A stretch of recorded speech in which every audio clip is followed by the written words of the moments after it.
வணக்கம் நண்பர்களே. இன்று நாம் இலங்கையில் தமிழரசு கட்சிக்குள் ஏற்பட்டிருக்கின்ற மாற்றம். இது வலிந்து ஏற்படுத்தப்பட்ட மாற்றமா? அல்லது ப தானாக வந்த மாற்றமா? என்கின்ற ஒரு பெரும் பிரச்சனை இருக்கிறது தொடர்ச்சியாக. இந்த காலகட்டங்களில் தமிழரசு கட்சியினுடைய நிலைமை என்ன? தற்பொழுது புதிதாக பொதுச் செயலாளராக சுமந்திரன் பதவியேற்றிருக்கின்றார். இந்த பதவியேற்பு தொடர்பான ஒரு முழுமையான விவரங்களை நாம் இன்று பார்க்க இருக்கின்றோம். அய்யூப் அஸ்மின் என்னோடு இருக்கின்றார். அவரோடு இந்த விடயங்கள் தொடர்பாக நாம் பேசுவோம். அஸ்ஸலாமு அலைக்கும் அஸ்மின். வலைக்கும் அஸ்ஸலாம் வரஹ்மத்துல்லாஹ். வணக்கம். தமிழரசு கட்சிக்குள்ள இருந்த இந்த பிரச்சனை எல்லாம் தீர்ந்து விட்டதா? தற்பொழுது சுமந்திரன் செயலாளராக பதவியேற்றிருக்கின்றார். ஆகவே இந்த பிரச்சனை என்ன? உண்மையில இந்த இந்த சிக்கல் என்ன? உங்களுக்கு தான் அது தொடர்பாக முழுமையாக தெரியும். அன்புக்குரிய நேயர்களே, அன்பர்களே, ஒரு முக்கியமான தலைப்பு தொடர்பிலே நாங்கள் இன்று கலந்துரையாட இருக்கின்றோம். அதிலும் குறிப்பாக இலங்கை தமிழரசு கட்சியினுடைய உள்முரண்பாடுகள் தொடர்பாக என்னிடத்திலே ஒரு சில கேள்விகள் கேட்கப்பட்டிருக்கின்றன.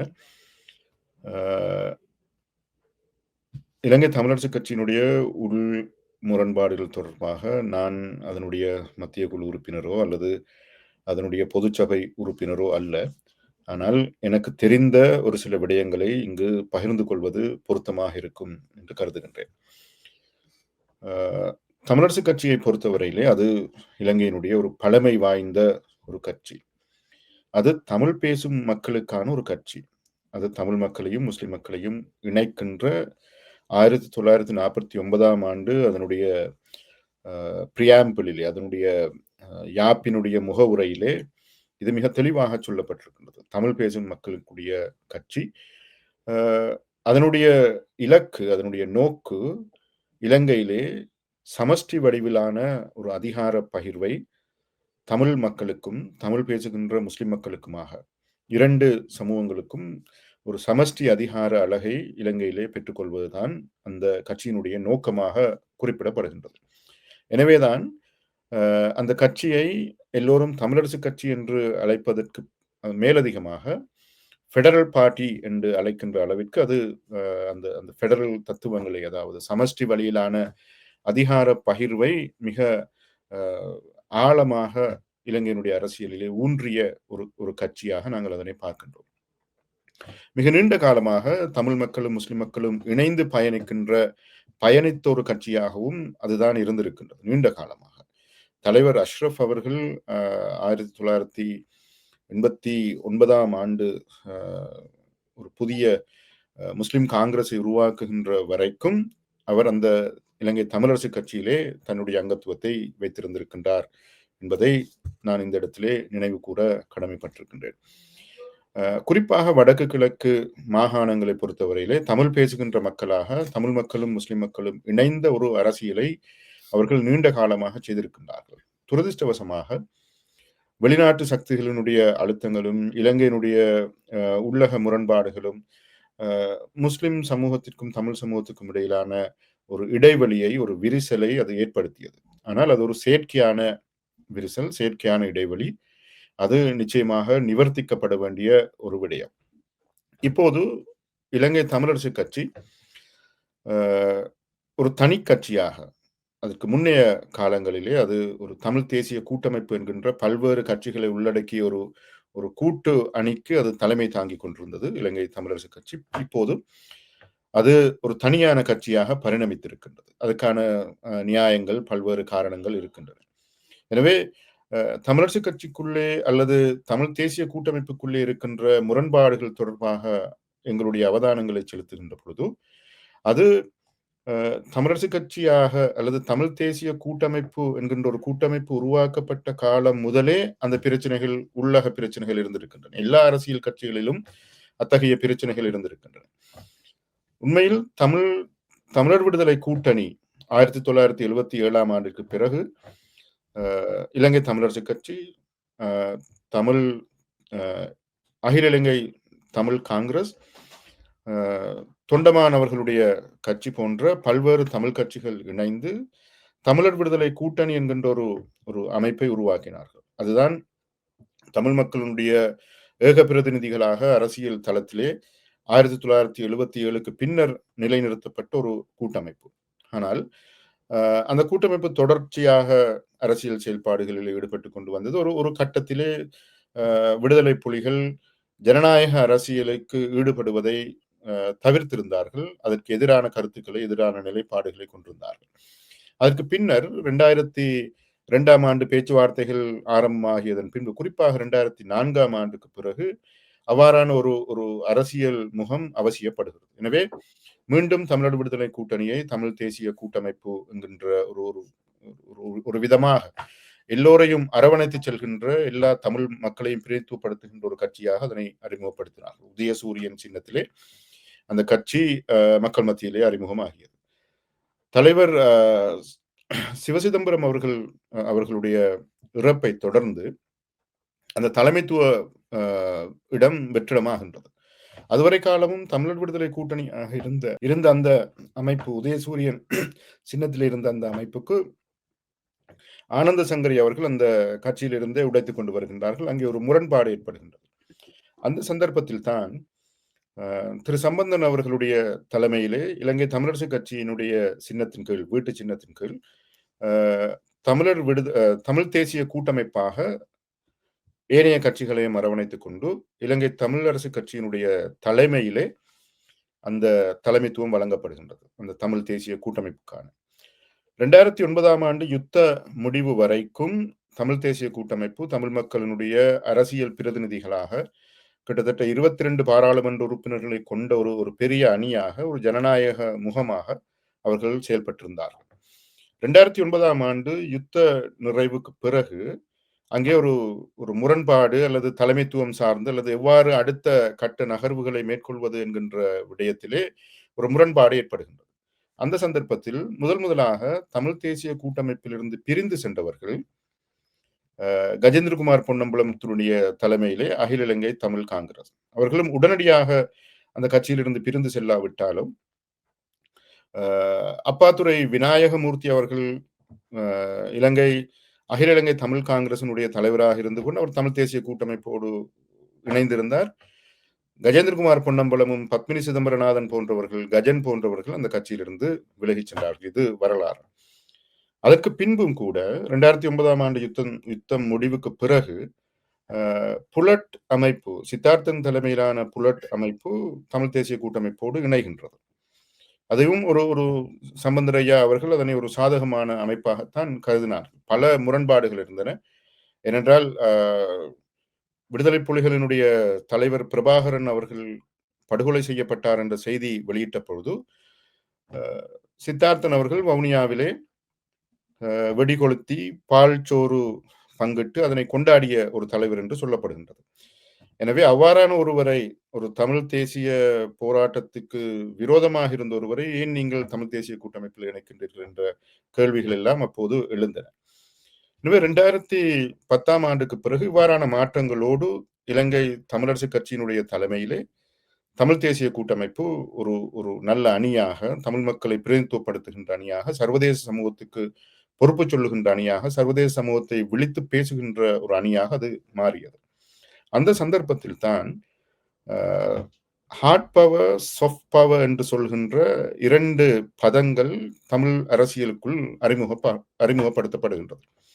ஹார்ட் பவர் என்று நாங்கள் சொல்வது எப்போதும் ஒரு வன்முறை சார்ந்த, ஆயுதம் சார்ந்த போராட்டங்களை அது குறிக்கும். சாஃப்ட் பவர் என்று சொல்வது, மென்வலு என்று சொல்லுவது ஜனநாயக ரீதியாக, ராஜதந்திர ரீதியாக பேச்சுவார்த்தைகளினூடாக எங்களுடைய பிரச்சனைகளை தீர்த்துக் கொள்கின்ற ஒரு வழிமுறை. எனவே மென்வலு சார்ந்த ஒரு போராட்டத்திற்கு தலைமைத்துவம் கொடுப்பதற்காக திரு சம்பந்தர் ஐயா அவர்களுடைய அழைப்பின் பேரில் இலங்கை தமிழரசு கட்சிக்குள் கொண்டு வரப்பட்டவர் தான் திரு சுமந்திரன் அவர்கள்.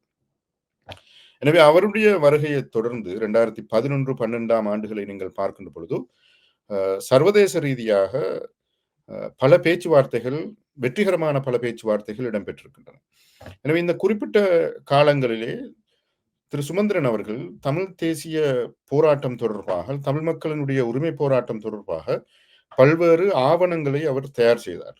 சர்வதேச ரீதியாக ராஜதந்திர முக்கியத்துவம் வாய்ந்த ஆவணங்கள் தயாரிக்கப்பட்டு அவற்றின் அடிப்படையில் தான் அமெரிக்காவோடு ஒரு 2012ஆம் ஆண்டு பிப்ரவரி மாதத்தினுடைய முதல் வாரத்திலே திரு சம்பந்தர் ஐயா அவர்கள், திரு மாவை சேனாதி ராஜா அவர்கள், திரு சுமந்திரன் அவர்கள் மூவருமாக அமெரிக்கா ராஜாங்க செயலாளரோடு ஒரு பேச்சுவார்த்தையை நடத்தி, அந்த பேச்சுவார்த்தையின் பின்பு தமிழ் மக்களுக்கு ஒரு நிரந்தரமான தீர்வு ஏற்படுத்தி கொடுக்கப்பட வேண்டும் என்ற அடிப்படையில் ஒரு சில விடயங்களில் இணக்கப்பாடு ஏற்படுத்தப்பட்டு அவர்கள் ஐக்கிய நாடுகள் மனித உரிமை ஆணையகத்திலே இலங்கைக்கு எதிராக இலங்கையை பொறுப்பு சொல்லக்கூடிய வகையிலே ஒரு தீர்மானத்தை கொண்டு வந்தார்கள்.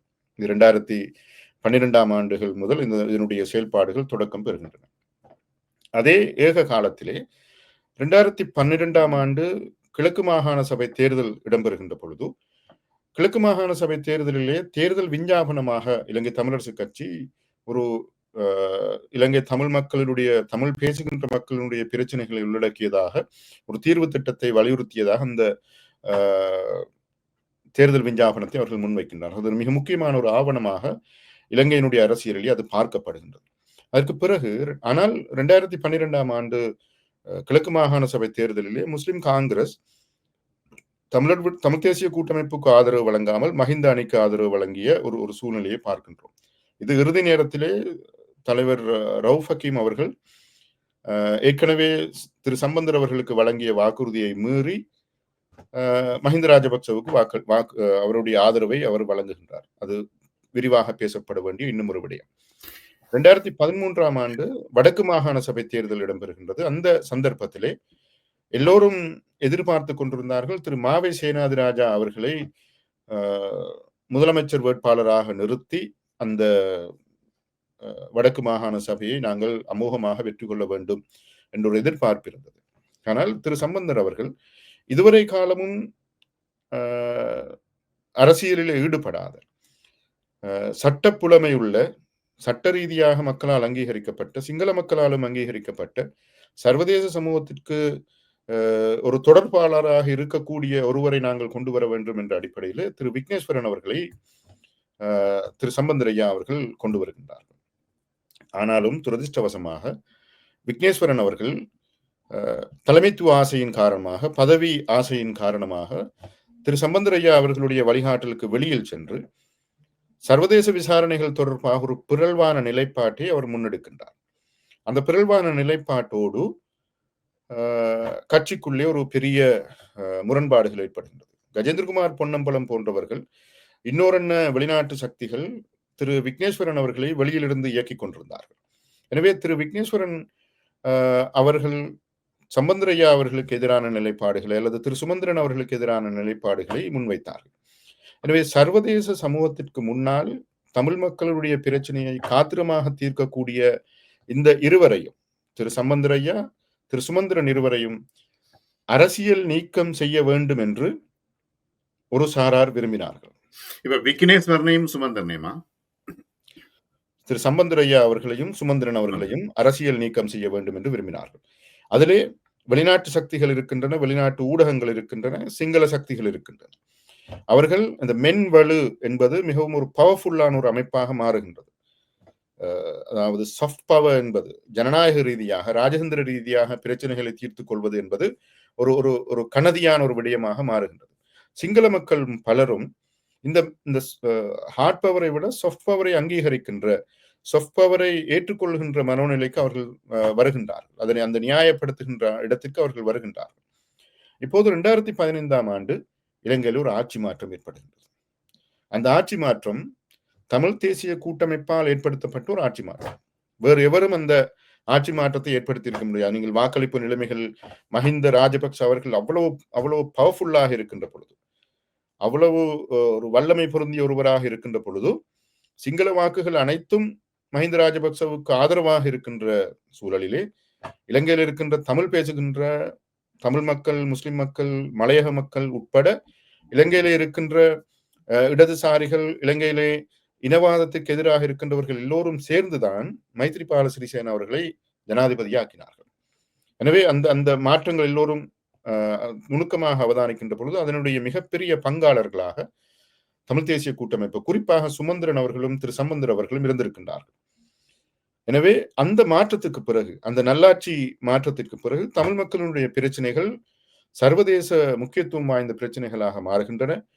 ஐக்கிய நாடுகள் சபையிலே இலங்கை அரசாங்கம் கோஸ்பான்சர் பண்ணி அந்த அந்த சட்டமூலங்களை, அந்த பிரேரணைகளுக்கு தானும் இணங்கி ஆதரவு வழங்கி இலங்கையிலே மனித உரிமை மீறல்களுக்கு எதிரான விசாரணைகள், யுத்த குற்றங்களுக்கு எதிரான விசாரணைகள், காணாமலாக்கப்பட்டோர் தொடர்பான விசாரணைகள், இது போன்ற பல அம்சங்கள், அரசியல் கைதிகளுடைய விவகாரங்கள் என்று பல விடயங்கள் அங்கே கையாளப்படுகின்றன. இந்த சந்தர்ப்பத்தில் தான் இலங்கையிலே ஆயுத வியாபாரங்களை மேற்கொண்ட அதனூடாக லாபம் ஈட்டியவர்கள், இலங்கையிலே ஒரு சிங்கள சமூகத்துக்கும் தமிழ் சமூகத்துக்கும் இடையிலான முரண்பாட்டை தொடர்ந்தும் பேணிக் கொண்டு வேண்டும் என்று கருதுகின்ற ஒரு சாரார் தமிழ் தேசிய கூட்டமைப்புக்குள் முரண்பாடுகளை ஏற்படுத்த முனைகின்றார்கள்.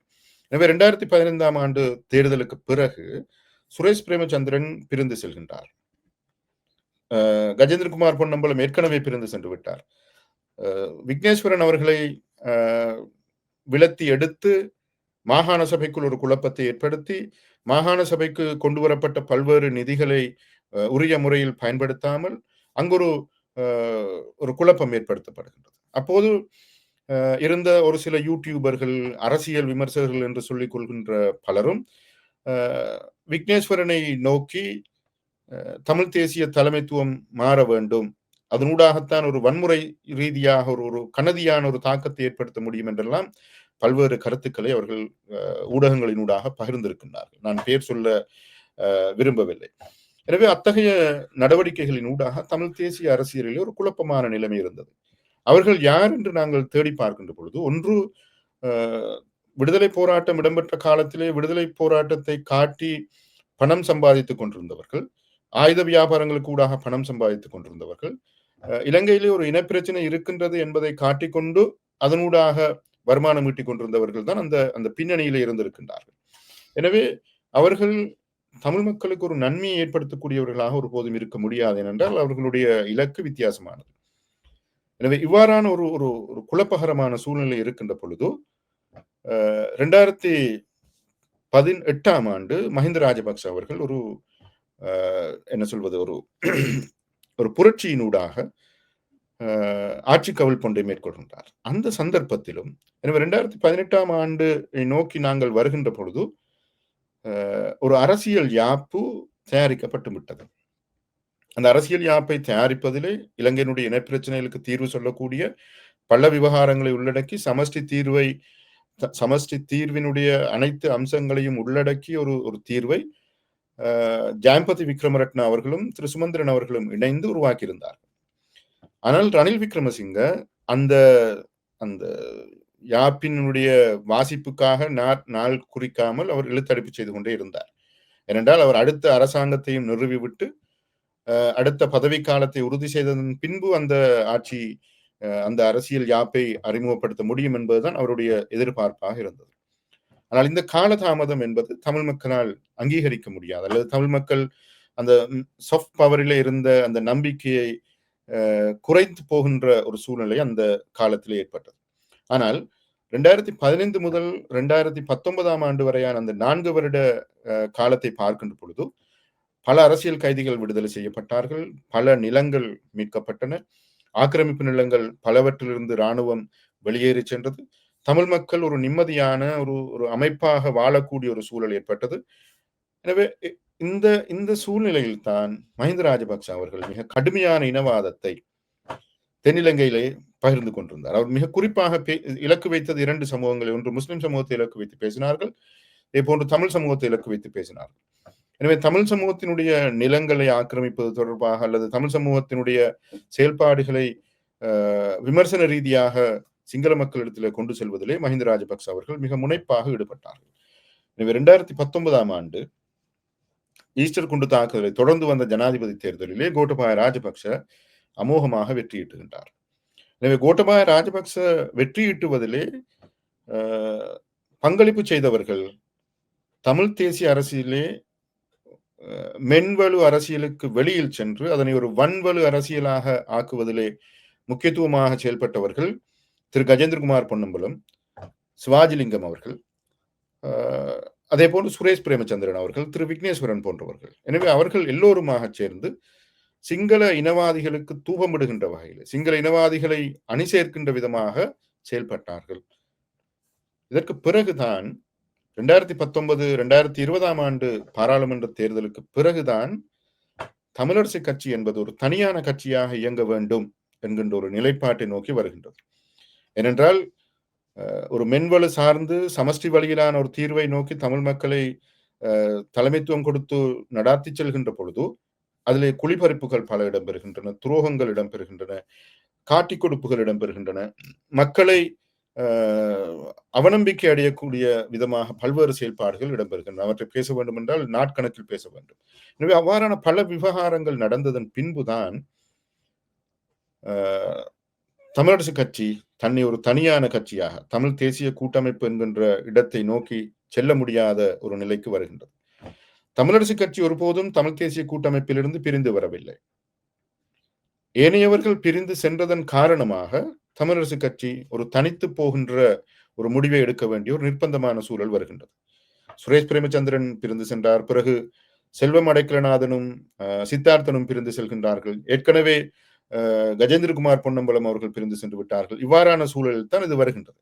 இப்பொழுது இலங்கை தமிழரசு கட்சியை ஒற்றுமையாக இருக்க விடாமல், இலங்கை தமிழரசு கட்சியில் இருக்கின்ற உள்ளக முரண்பாடுகளை தூபமிட்டு கூட்டுகின்றவர்களும் இந்த வன்வலு அரசியல் சார்ந்தவர்கள் என்றுதான் நான் கருதுகின்றேன்.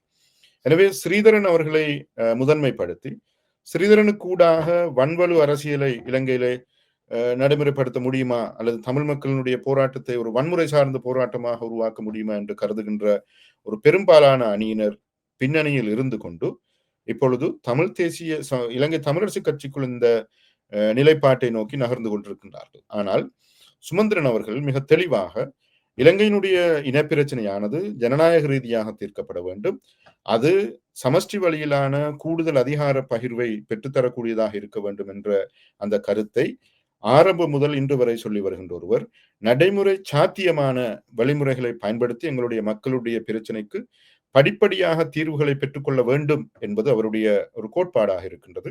அந்த வழிமுறைகளை அவர் வெறுமனே தன்னுடைய வார்த்தைகளால் சொல்வதை விடவும் அவர் எல்லா சந்தர்ப்பங்களிலும் அவற்றை நடைமுறைப்படுத்தி கொண்டு வருகின்றார். எனவே தமிழரசு கட்சி என்பது நான் நினைக்கின்றேன் இந்த வன்முறை சார்ந்த அரசியல்வாதிகளை தவிர்த்து ஒரு மென்வலு சார்ந்த அரசியலினூடாக தமிழ் மக்களினுடைய பிரச்சனைக்கு தீர்வு பெற்றுக் கொள்ளக்கூடிய ஒரு வழிமுறையை நோக்கி இப்போது நகர்ந்திருக்கிறது. செயலாளராக அவர் நியமனம் பெற்றிருப்பது கட்சி யாப்புக்கு உட்பட்ட ஒன்று, கட்சியினுடைய மரபு சார்ந்த ஒரு விடயம். ஏற்கனவே இருக்கின்ற ஒரு செயலாளர் பதவி விலகுகின்ற பொழுது அந்த இடத்திற்கு துணை செயலாளராக இருக்கின்றவர் தரம் உயர்த்தப்படுவார், செயலாளராக தரம் உயர்த்தப்படுவார். எனவே ஏற்கனவே முன்னாள் கிழக்கு மாகாண சபை உறுப்பினர் திரு தண்டாயுதபாணி அவர்கள் பொதுச் செயலாளராக இருந்திருக்க வேண்டும் என்று நினைக்கின்றேன். அவருடைய பதவி விலகலை தொடர்ந்து திரு சத்தியலிங்கம் அவர்கள் துணை செயலாளராக இருந்தவர் செயலாளராக பதவியுயர்த்தப்பட்டார். அதுக்கு பிறகு செல்வராஜா அவர்கள் செயலாளராக இருந்த பொழுது, பிறகு இப்பொழுது துணை செயலாளராக இருந்த திரு சுமந்திரன் அவர்கள் இப்போது செயலாளராக பதவி உயர்வு பெற்றிருக்கின்றார். இது தமிழரசு கட்சியினுடைய அரசியல் யாப்போடு இணைந்த ஒரு விடயம். நான் நினைக்கின்றேன் அவர் ஒரு காத்திரமான தலைமைத்துவத்தை தன்னுடைய பதவியை பயன்படுத்தி தன்னுடைய பதவி கூடாக தமிழரசு கட்சி கூடாக தமிழ் பேசுகின்ற மக்களுக்கான ஒரு நிரந்தரமான அரசியல் தீர்வை, ஒரு கூடுதல் அதிகார பகிர்வு என்கின்ற விடயத்தை மென்வலு அரசியலுக்கூடாக அவர் பெற்றுத் தருவார் என்பது ஒரு பொதுவான நம்பிக்கை. அய்யூப் அஸ்மின் ஒரு முக்கியமான ஒரு விடயத்தை தமிழரசு கட்சியினுடைய இந்த வரலாறை மிக தெளிவாக விளங்கப்படுத்தினார். அடுத்த பகுதியிலே நாம் சுமந்திரனுடைய இந்த பதவி, அதன் மூலமாக தமிழ் மக்களுக்கு கிடைக்க போகின்ற விடயங்கள் என்ன என்பது தொடர்பாக நாம் பேசுவோம்.